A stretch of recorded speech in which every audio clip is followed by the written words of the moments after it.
각 동네의 사람들이 예수께로 나와 큰 무리를 이루니 예수께서 비유로 말씀하시되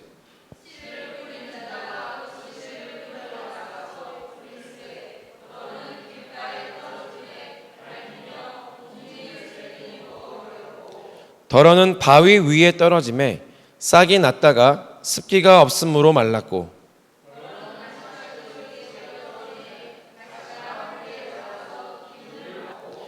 더러는 좋은 땅에 떨어짐에 나서 100배의 결실을 하였느니라. 이 말씀을 하시고 외치시되 들을 귀 있는 자는 들을지어다. 이르시되 하나님의 나라의 비밀을 아는 것이 너희에게는 허락되었으나 다른 사람에게는 비유로 하나니 이는 그들로 보아도 보지 못하고 들어도 깨닫지 못하게 하려 함이라.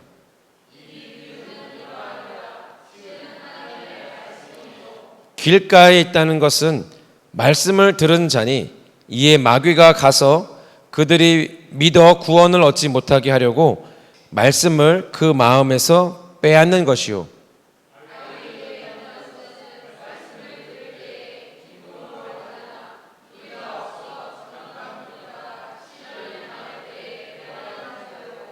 가시떨기에 떨었다는 것은 말씀을 들은 자이나 지내는 중 이생의 염려와 재물과 향락의 기운에 막혀 온전히 결실하지 못하는 자요.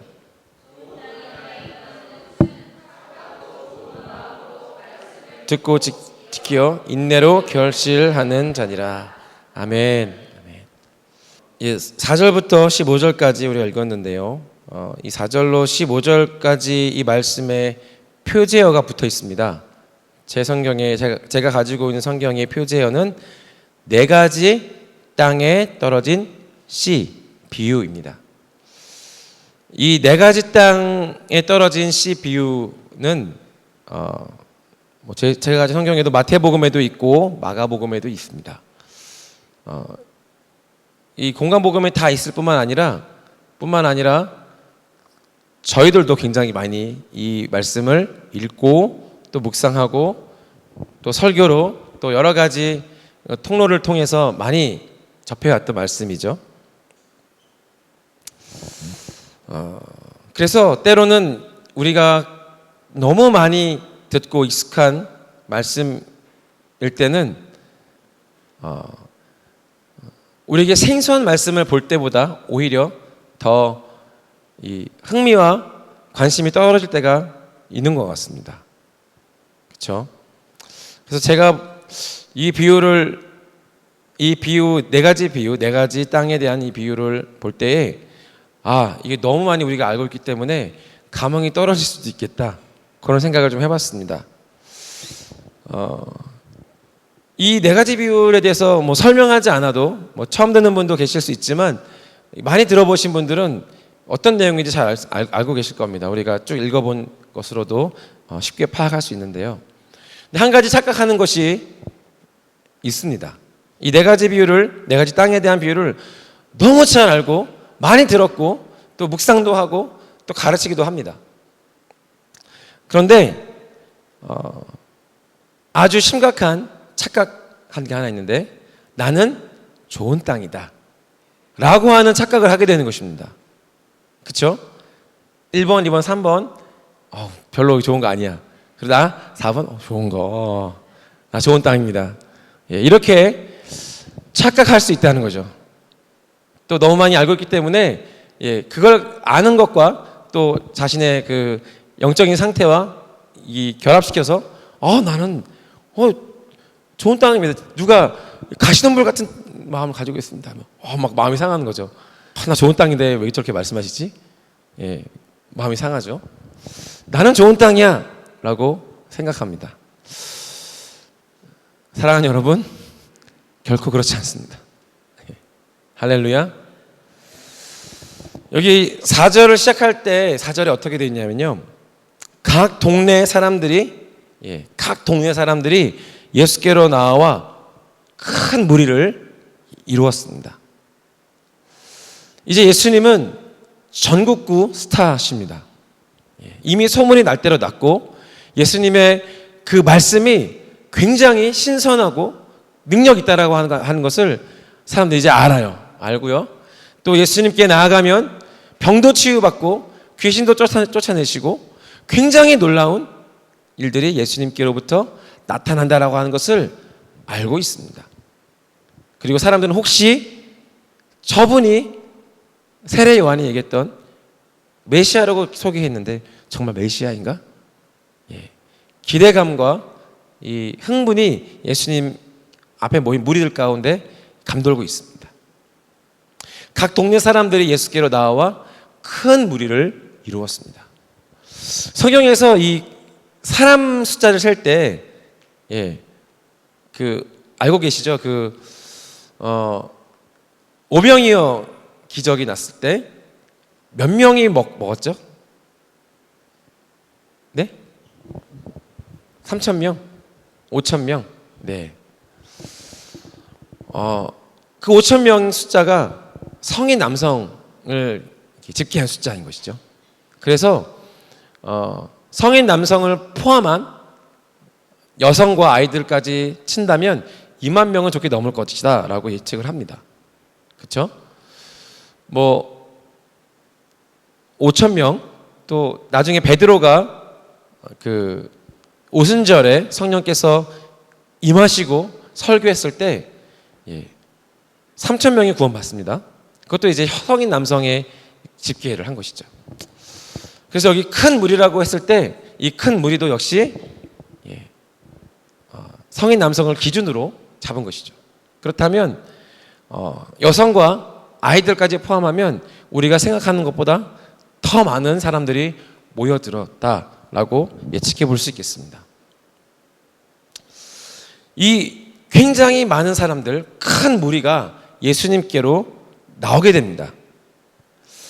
기대감을 가지고 예수님이 과연 무슨 말씀을 하실까에 대한 그 귀를 기울이면서 나오죠.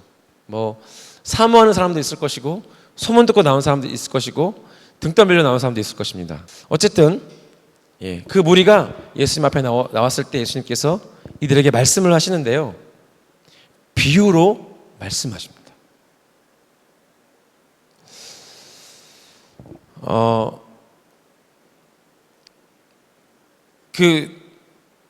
이전에는 예수님께서 거의 비유로 말씀하지 않으셨어요.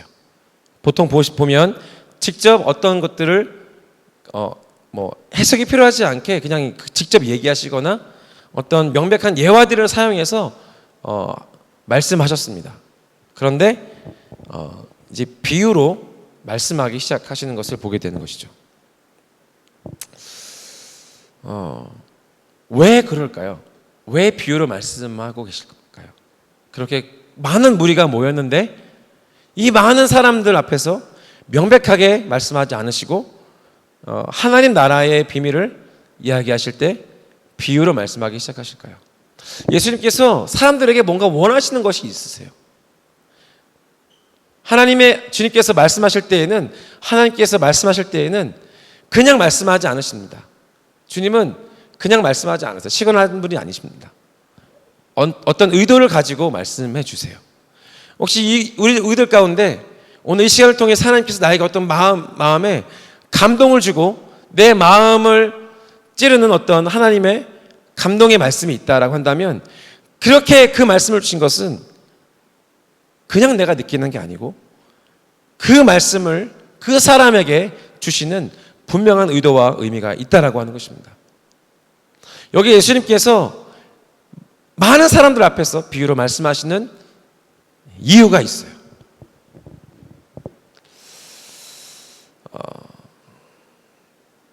첫 번째는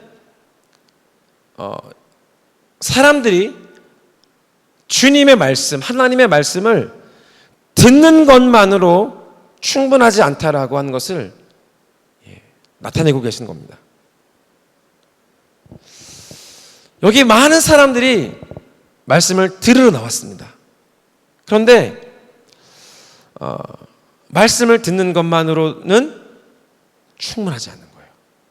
이 네 가지 땅에 떨어진 씨앗 비유는요, 말씀을 듣는 모든 사람들, 특별히 그리스도를 참되게 따르지 않는 사람들에게 주시는 경고의 메시지입니다. 나 좋은 땅이에요 라고 자기 자신을 위로하라는 말씀이 아니고요, 그 사람의 마음이 어떠한지를 주님께서 분명하게 드러내시는 경고의 메시지라고 하는 것입니다. 비유를 들었을 때 그 비유의 말씀을, 그 비유의 의미를 파악하기 위해서는 그냥 되지 않는 것이죠. 물론 이 비유가 사람들의 흥미를 유발하는 굉장히 유용한 방법입니다. 그래서 그 신천지 교인들이, 신천지에 빠진 사람들이 그 비유에 그렇게 빠져드는가 봅니다. 왜냐하면 이 비유가 흥미롭고 또 그것이 어떤 풀이가 들어갈 때 마음을 시원하게 하는 것들이 있기 때문이죠. 그런데 신천지의 비유는 진리를 풀어내지 않습니다. 그저 그들이 원하는 교리를 맞추어가지고 그 비유에 담아서 그냥 사람들에게 전달하는 뿐이죠. 진리 가운데로 나오게 하는 것이 아니고, 그 말씀 앞에 숙고하게 하는 것이 아니고, 그냥 거기에 마치 그 미끼를 던지듯이 비유 풀이를 하는 것이 신천지 방법입니다. 실제로 비유는 사람들의 흥미, 호기심을 자극합니다. 그래서 어떤 진리를 설명하기에 굉장히 유용하죠. 그래서 그 비유대에 담겨져 있는 실제를 파악하기 위해서는 많은 생각이 요구가 되는 것입니다. 하나님을 찾는 사람들이 그 비유의 의미를 찾을 때까지 노력하고 생각하고 물어보라고 주시는 거죠.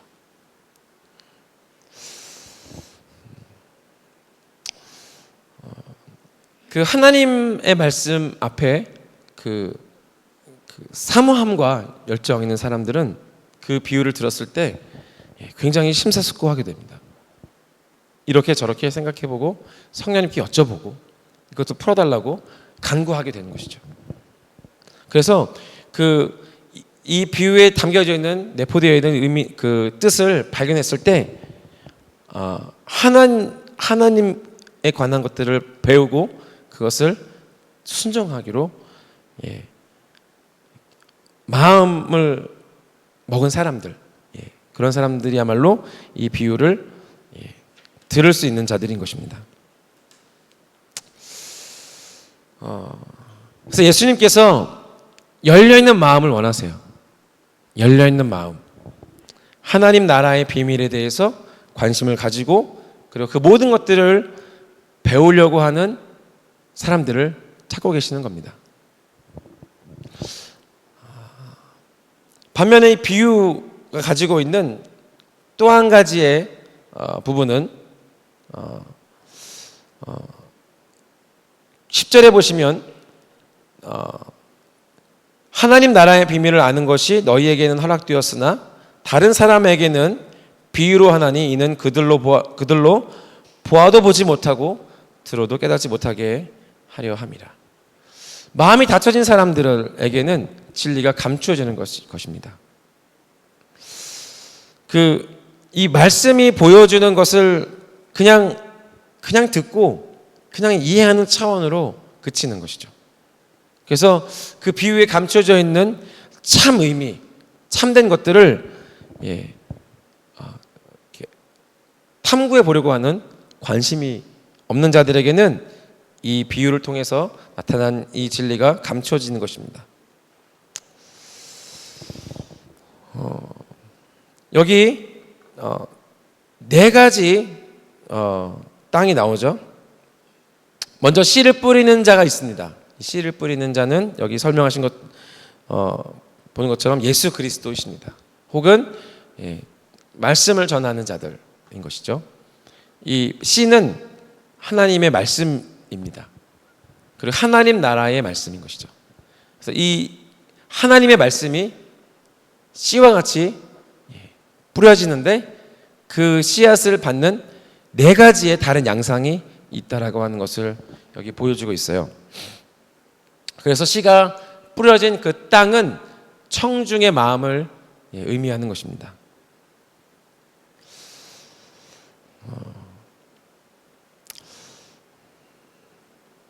씨를 뿌리는 자는 목적이 있습니다. 그죠? 왜 씨를 뿌리죠?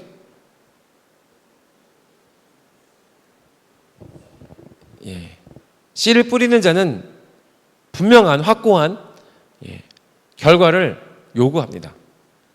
그렇기 때문에 씨를 뿌리는 것입니다.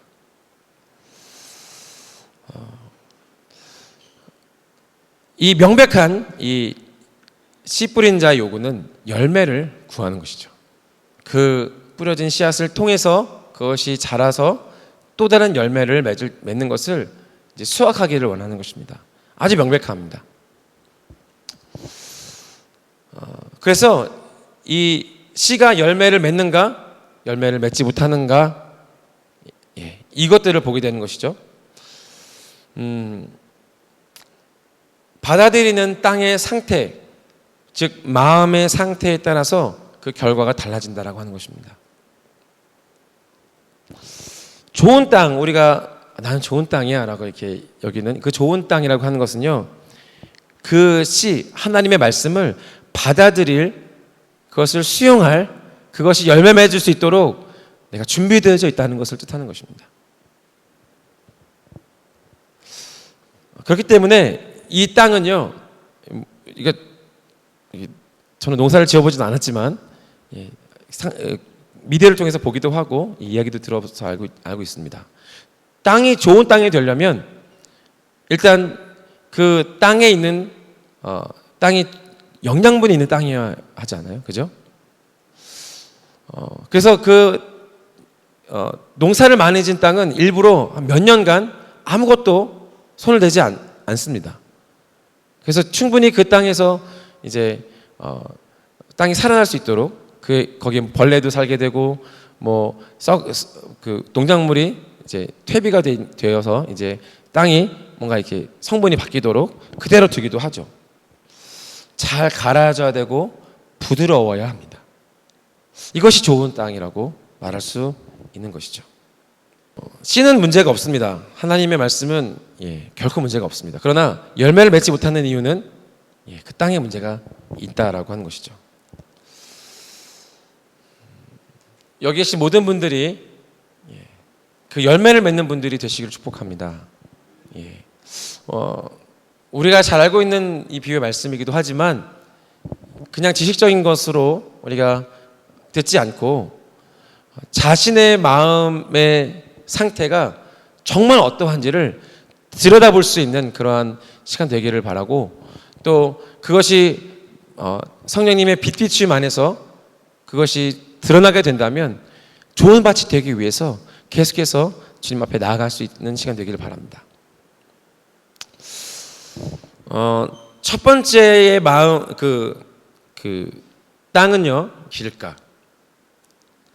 5절에 보면 씨를 뿌리는 자가 그 씨를 뿌리러 나가서 뿌릴새 덜어는 길가에 떨어짐에 밟히며 공중의 새들이 먹어 버렸고.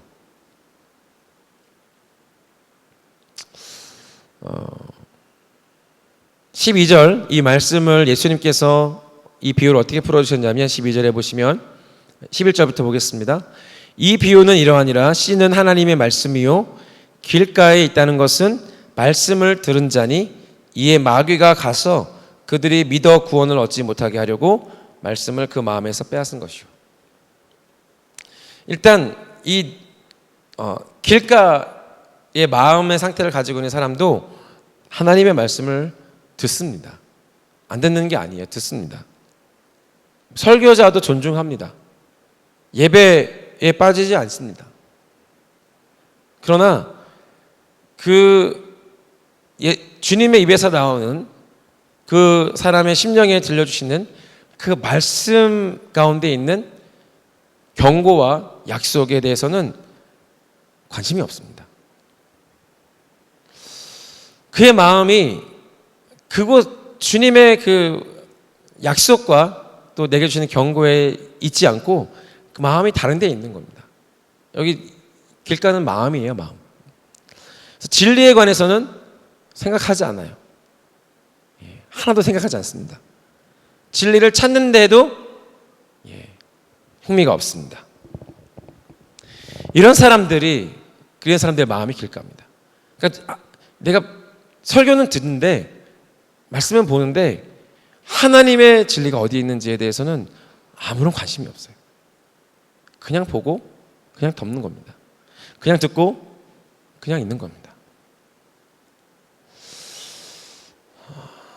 그 사람의 현실이 어떤 현실이 무엇인지를 말해주고 있어요. 그 사람이 믿기 전에 믿음이라고 하는 것이 그에게 나타나기 전에 마귀가 와서 그 말씀을 가져갑니다. 그래서 그는 말씀 가운데 자기의 삶을 적용할 수도 없고, 그리고 그 삶으로 예수 그리스도를 위해서 살아가지도 않습니다.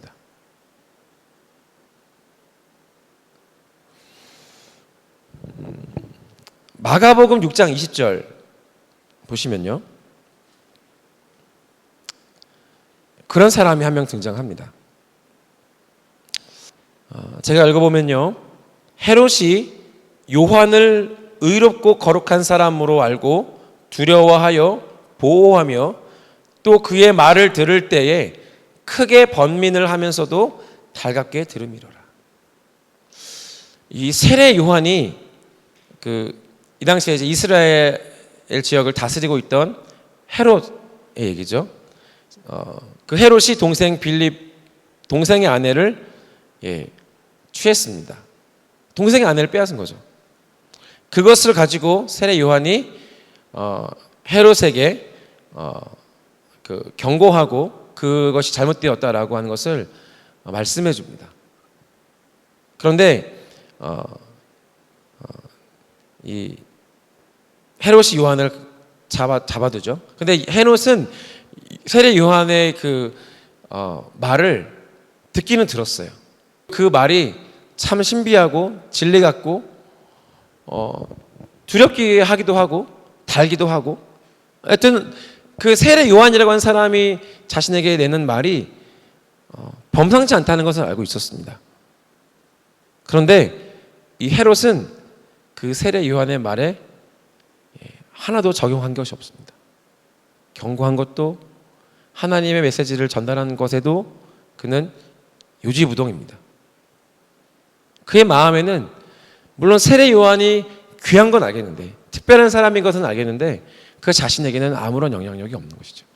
그가 그것에 대해서 삶을 바꿀 의향이 없습니다.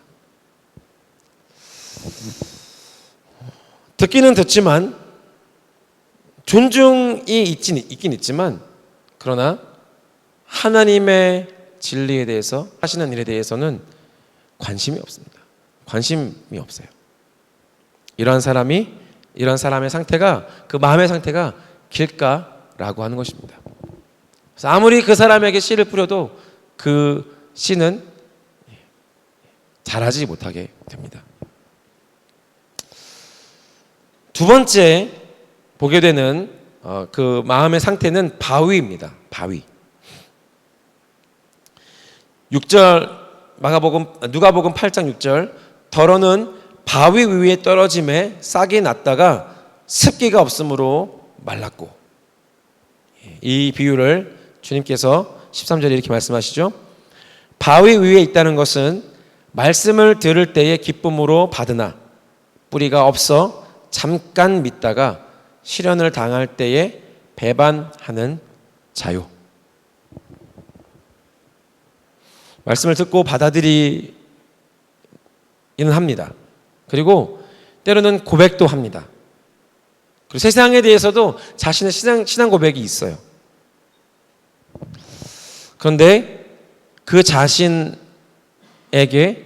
그 복음으로 말미암아, 그리고 그리스도를 믿는 믿음으로 말미암아 받아들여야 하는, 치러야 하는 그 대가지불의 삶을 살지는 못합니다. 거기까지는 그의 마음이 다다르지는 못해요. 실패합니다. 헌신이나 자기를 부인하는 것, 또 희생하는 것, 또 영적인 것을 배우는 것, 이런 것들을 위해서 자신의 삶에 대한 시간을 들이고 노력을 기울이는 것에 대해서는 실패하는 상태입니다.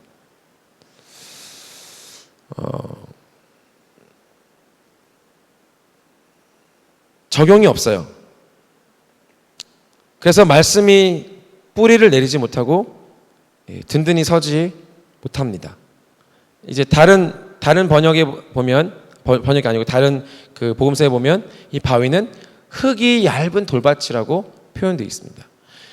이 사람의 신앙은, 이 사람의 마음은 주님을 향해서 굉장히 피상적입니다. 그래서 시험이나 유혹이 다가올 때 그것을 견디거나 인내할 힘이 없어요. 그냥 넘어집니다. 그의 신앙 고백은 유혹이 다가오면 곧 말라버립니다. 그의 믿음의 고백은 시험이 다가오면 소멸되어져 버리고 맙니다. 즉 생명력이 없어요. 말씀이 뿌리를 내릴 수 없기 때문에 그냥 받아놓고 있지만 그 생명력 있는 말씀이 그에게는 전혀 적용되지 않는 겁니다. 우리가 알고 있는 말씀처럼 하나님의 말씀은 살았고 활력이 있어. 하나님의 말씀은 그냥 활자가 아니고 생명을 가지고 있는 하나님의 역사의 통로입니다. 그런데 그 생명력이 그 사람에게는 전혀 작동하지 않는 거죠. 왜냐하면 그 말씀을 살아가려고 하는 그러한 노력이 없기 때문입니다.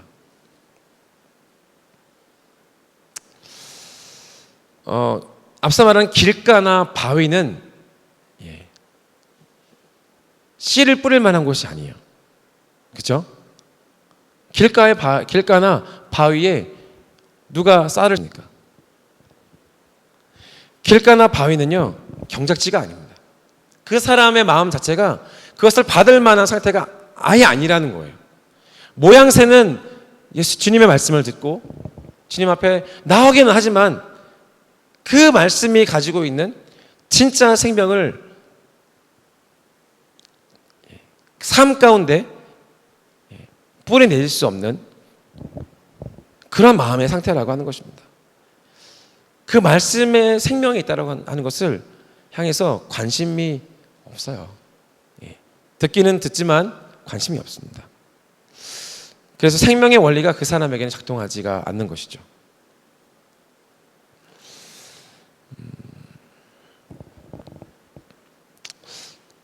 세 번째 땅은 가시덤불이라고 합니다. 가시덤불. 말씀을 듣고 주님을 위해서 살아보려고 노력하는 사람입니다. 살아보려고 해요. 예수님, 예수 그리스도, 교회, 또 교회 활동에 대해서도 굉장히 긍정적이고 또 그것을 좋아하고 활동합니다. 그래서 그 모든 활동에 합류하기도 하고 또 매일의 삶 가운데 그리스도를 주님으로 고백하면서 살아가는 사람입니다. 근데 이 마음의 상태가 가시덤불이라고 하는 것은 그 사람의 마음에 문제가 있다라고 하는 것을 말해주고 있어요. 가시덤불. 그것이 무엇이냐면 이 사람은 그리스도를 위해서 살아가고 있긴 하지만 그 마음의 관심, 그 중심, 그 추구하는 바가 주님께도 있지만 세상적인 것에 또한 걸터 있는 것이에요. 세상에서, 그러니까 살아가면서 세상이 주는 어떤 근심들이 있는데 그것에 매여 있는 것입니다. 혹은 부를 쫓아가는 사람, 그러니까 자신의 관심이 진리에 있는 것이 아니고 물질에만 있는 거예요. 이중적인 삶을 살고 있는 거라고 볼 수 있습니다. 또 쾌락에 잠겨 있는 사람입니다. 이러한 사람이 가시덤불 속에서 살아가는 자라고 말할 수 있습니다. 심겨졌고 뿌리도 내려졌고 자라기도 합니다만 궁극적으로 열매가 온전하지 못합니다. 열매가 나오긴 나와요. 근데 그 열매가 있기는 있지만 충분히 익지 못합니다. 그 열매를 딸 수가 없습니다. 왜냐하면 가식 아래에 있기 때문에 그 가시가 질식시켜 버리기 때문입니다. 사도행전 5장에 보시면 아나니아와 삽비라라고 하는 사람이 등장을 합니다. 아나니아와 삽비라. 이 초대교회 예루살렘 교회가 시작되고 나서 많은 사람들이 자신의 재산을 사도의 발 앞에 내어놓습니다. 그래서 가난한 사람들에게 나눠줄 수 있도록 자신의 재산을 공유하기 시작합니다.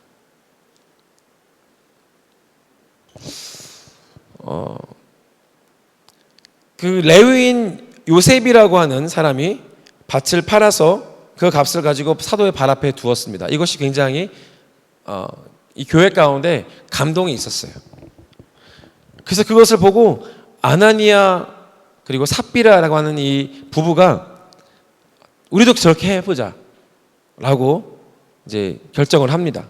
그래서 그들이 소유를 팔아서 이제 교회에 사도의 발 앞에 내어놓아야 되는데 이들의 생각 가운데 이것이 다 내놓기에는 아까운 거예요.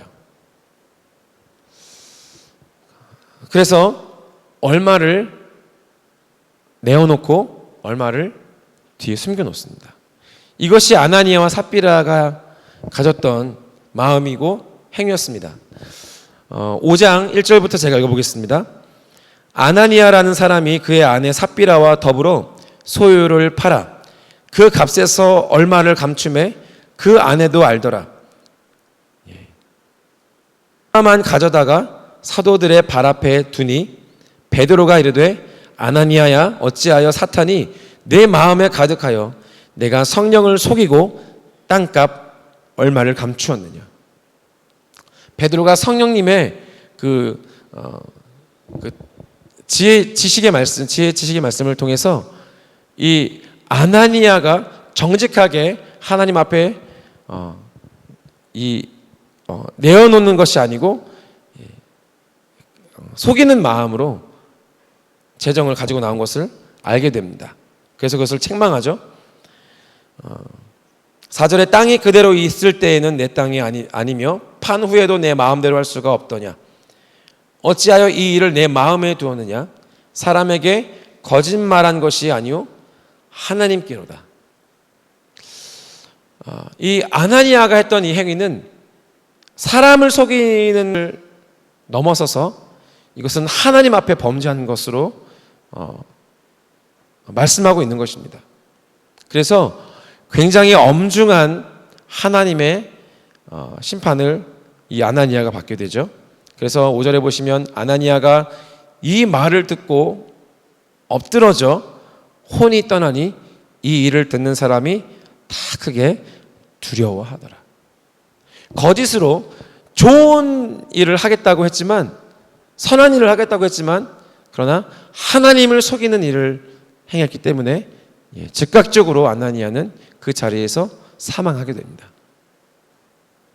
그 안에 삽비라도 그 사실을 알고 있었기 때문에 정직하게 나아가지 못하고 삽비라도 즉각적으로 하나님의 심판을 받아 사망하게 되는 것을 우리는 잘 알고 있습니다. 그의 마음이 온전히 하나님께 드려진 것이 아니라 재물에 자신의 마음이 빼앗겨져 버린 사람의 예를 보게 되는 것입니다. 마태복음 19장에도 비슷한 말씀이 있습니다. 이 부자 청년이 예수님께 나왔어요. 그래서 굉장히 중요한 질문을 던지게 됩니다. 선생님이여, 내가 무슨 선한 일을 하여야 영생을 얻으리까?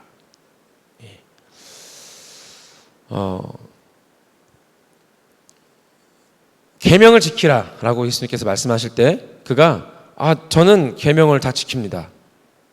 다 지켰습니다. 라고 대답을 하죠. 그때 예수님께서 이 청년에게 그러나 부족한 것이 하나가 있는데 내가 온전하고자 할진대 가서 너의 소유를 팔아서 가난한 자들에게 주라. 그리하면 하늘에서 보화가 내게 있으리라. 그리고 와서 나를 따르라. 이 부자 청년에게 주님께서 너에게 있는 재물을 가난한 사람들에게 나눠주고 너는 나의 제자가 되라 라고 주님께서 이 청년에게 콜링하시는 장면입니다. 그런데 이 부자 청년이 듣고 근심하며 가니라. 이것이 이 청년의 결론입니다.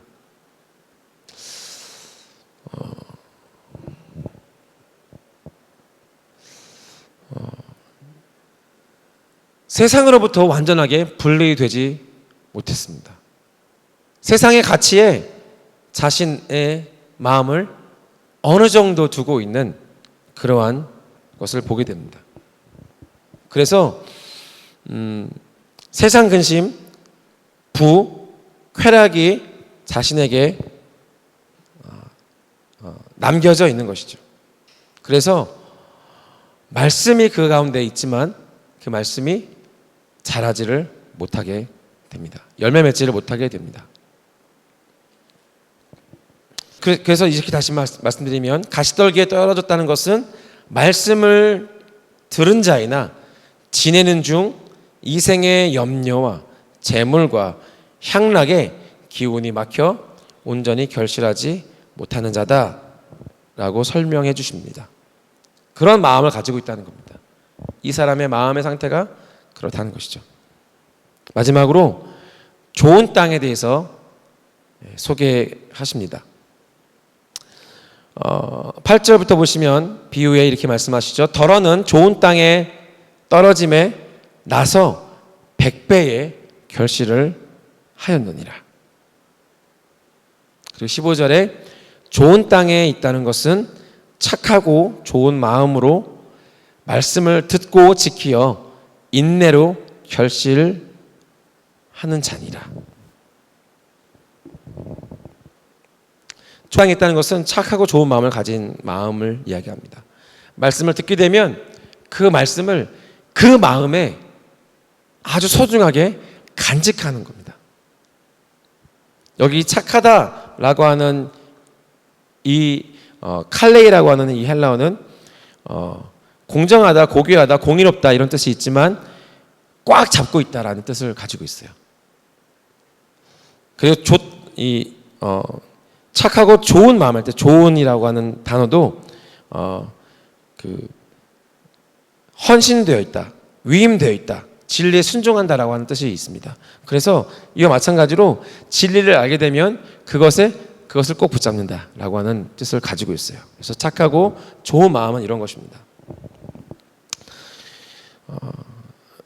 그러한 부류의 사람들이 또 있죠. 베레아 사람 성경을 소개하고 있습니다. 사도행전 17장 11절 보시면 베레아에 있는 사람들은 데살로니가에 있는 사람들보다 더 너그러워서 간절한 마음으로 말씀을 받고 이것이 그러한가 하여 날마다 성경을 상고했다, 연구했다, 살펴보았다 라고 하고 있습니다. 뭔가 그 하나님의 말씀에 대한 그 진리에 대한 그 관심도가 좀 다른 게 느껴지죠. 열매를 맺는 하나님의 말씀이 열매를 맺기 위해서는요, 이러한 마음을 가지고 있어야 된다라고 예수님 말씀하고 계시는 겁니다. 말씀을 듣지만 그 말씀에 대한 진짜 의미, 그 말씀이 내게 주는 참된 의미가 무엇인지에 대한 관심이 없는 사람. 유혹이나 어떤 시험거리가 왔을 때 그 말씀을 붙잡지 못하고 그냥 그 말씀 앞에 그냥 다시 넘어져 버리는 그런 사람. 재물이나 세상 근심이나 어떤 쾌락에 내 마음이 여전히 쏠려 있어서 주님 앞에 있지만 그 마음 때문에 자꾸 넘어지고 실패하는 사람. 그런 사람들은 하나님의 말씀이 그 사람 안에서 생명력 있게 열매를 맺지 못한다라고 합니다. 그러나 여기 베레아 사람들처럼 주님께서 내게 말씀하신 것에 대해서 관심이 있는 거예요.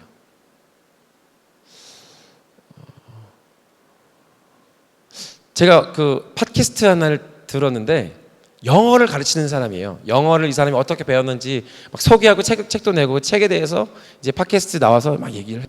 근데 어떤 단어를 외울 때 이 사람은 그 단어의 영어 단어의 뜻을 이제 영어 단어와 이제 한글로 된 뜻을 이제 외우잖아요. 보통 우리가 암기할 때 이렇게 영어 단어 암기할 때 어휘 암기할 때 하잖아요.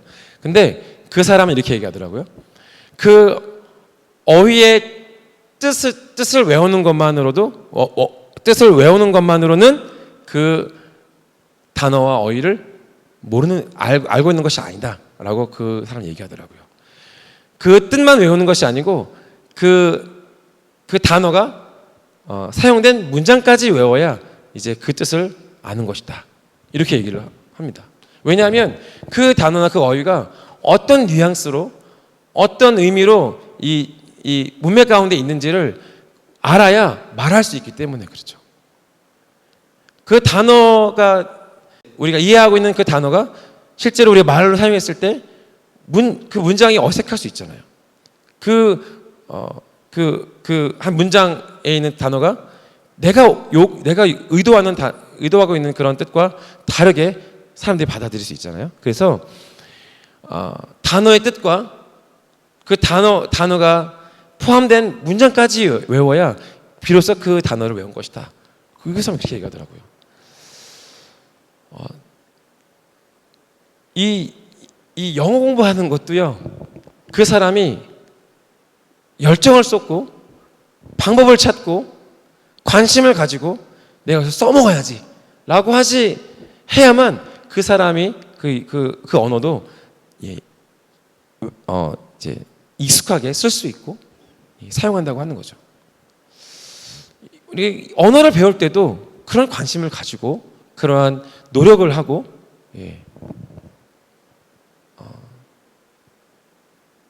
한다는 것입니다.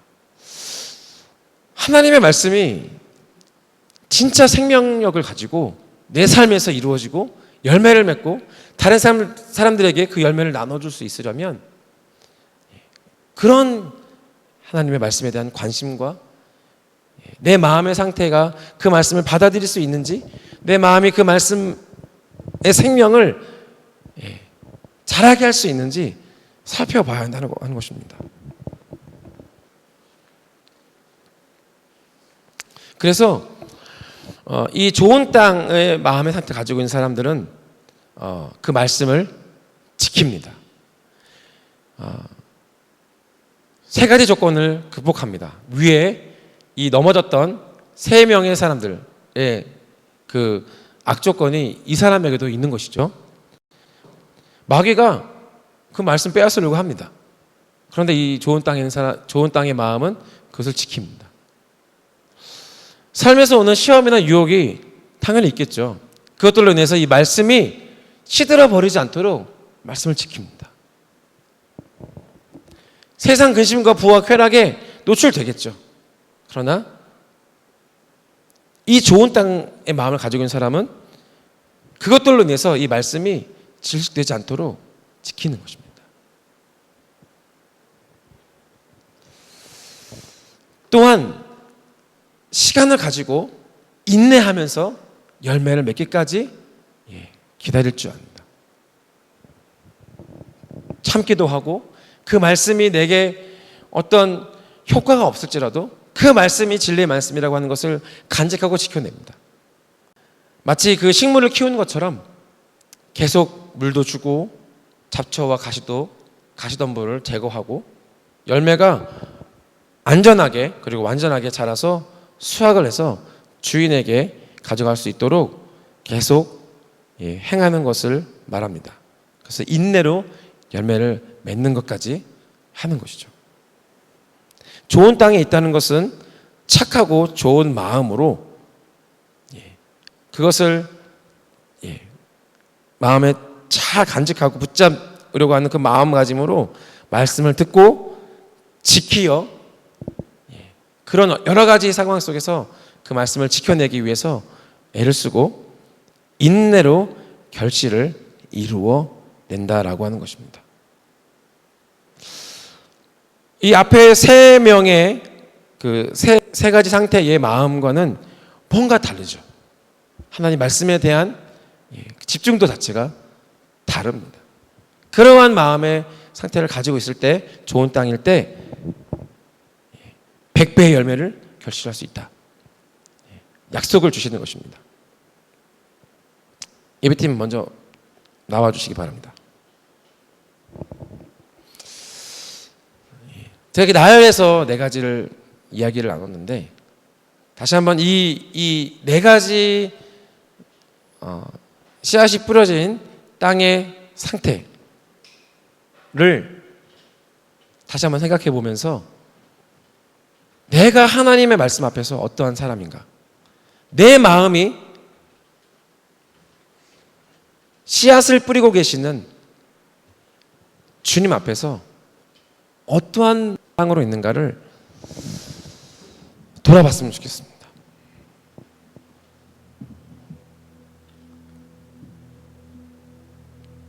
참 재밌는 것은요, 하나님께서는 항상 마음에 대해서 이야기를 하십니다.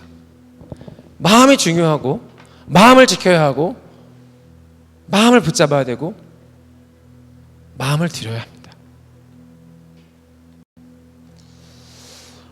모든 지킬 만한 것 중에서 더욱 너의 마음을 지켜라. 왜죠? 생명의 근원이 이에서 남이니라. 마음은 생명과 연관이 되어 있습니다. 마음을 지킬 때 그 안에서 생명이 활동하는 것입니다. 마음을 잃어버리면, 마음이 죽으면 그에게 있는 생명력이 꺼지게 되는 것입니다. 그래서 하나님께서 마음에 대해서 반복해서 말씀하고 계시는 거죠. 우리의 행위도 보고 계시고 우리의 어떤 삶의 궤적도 주님께서 보고 계십니다. 그런데 하나님께서 주목해서 보고 계시는 것이 하나가 있는데 그것이 우리의 마음인 것이죠. 제가 오늘 그렇게 생각이 들었어요. 내가 사람들 앞에서 살아가는데 내가 사람들 앞에서 어떻게 보이는가 되게 중요하잖아요. 그런데 내가 어떻게 살아가고 있는가에 대해서 내가 인식하고 있을 때는 굉장히 그 부분에 대해서 중요하게 여기고 조심하기도 하고 올바른 방향으로 살아가려고 합니다. 그런데 내 마음대로 살고 싶고 마음을 놓고 싶기도 하고, 근데 내 마음을 보시는 이가 있다라고 하는 것을 다시 한번 느끼게 됐어요. 불꽃과 같은 눈동자로 우리의 마음을 감찰하시는 이. 우리가 사람들 앞에서 살아가지만 하나님 앞에서 살아가는 것입니다. 사람들의 앞에 보이지 않을지라도 하나님은 우리의 마음을 여전히 보고 계십니다. 그래서 하나님 앞에서 살아가는 거예요. 그래서 우리 마음이 잘 경작되어 있으면 하나님 앞에서 올바르게 하나님께서 원하시는 것들을 내 안에서 살아낼 수 있어요. 문제가 생기면, 마음에 문제가 생기면 하나님 앞에서 살아가는 것에 대한 어떤 문제와 왜곡과 어려움들이 생겨나게 됩니다. 말씀을 들을 때도, 그리고 그 말씀을 보고 그 말씀대로, 우리 신앙생활은 하나님의 말씀을 지켜내는 삶이잖아요. 하나님의 말씀이 우리의 삶을 끌어가시도록 우리의 믿음으로 그 말씀을 살아내는 것이 우리의 신앙생활 아니겠습니까? 내가 원하는 것을 하는 것이 아니고 내가 하고 싶은 것을 다 하는 것이 아니고 하나님께서 내게 주신 것을 기쁨으로 믿음으로 살아내는 것이 믿음 아니겠습니까? 그런데 그런 삶을 살아가기 위해서는 우리의 마음이 중요하다고 하는 것입니다.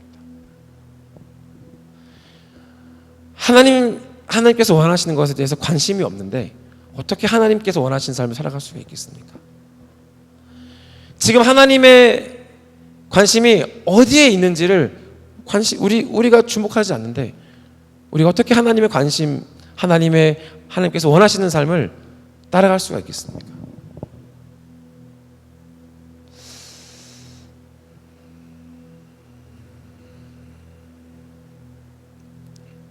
여기 4가지 땅이 나옵니다. 이 4가지 땅은 그 말씀의 열매를 맺기에 합당한 것이 무엇인지 가르쳐 주시는 것이기도 하지만 우리가 평소에 하나님 앞에서 어떤 마음으로 살아가는가를 보여주고 또 경고하고 또 우리에게 올바른 길을 제시해 주는 말씀이기도 합니다.